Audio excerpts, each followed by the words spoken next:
السلام عليكم ورحمة الله وبركاته. النهاردة هنتكلم على شوية أساسيات لازم نعلمها لبنات. هنبدأ بإيه؟ هنبدأ بالأكل.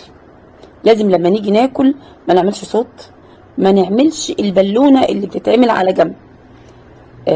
لما ناكل بالراحة. ليه؟ لأن ده تعود. لو تعودت على إن بنتي تبقى عاملة بالونة هنا وأنا شايفة وساكتة، لو تعزمنا عند حد او طلعنا ناكل بره او ايا كان، هتعمل نفس اللي بتعمله في البيت.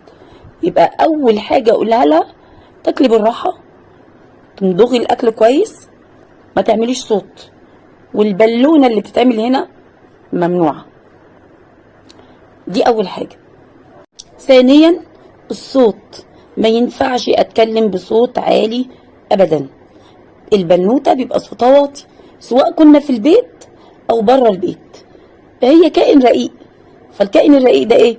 كل حاجه فيه كده بتبقى هاديه وبالراحه، وكل اللي انت عايزاه يتعمل، لكن بدون صوت عالي. لان برضو الصوت العالي تعود. ايه يا ماما ومش ايه يا ماما، وتلاقي خناق وصوت عالي وبتاع. مرفوض. عودي بنتك على انها تتكلم بصوت واطي. تالت حاجه هنتكلم فيها هي اني اراقب قعده بنتي. ما ينفعش بنتي تبقى قاعده رجل كده ورجل كده، ده مرفوض.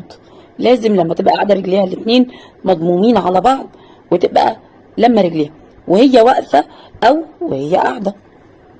واخيرا وليس اخرا، بفكر كل ام تكتب لي او تبعت لي ايه الاداب اللي هي بتعلمها لبنتها.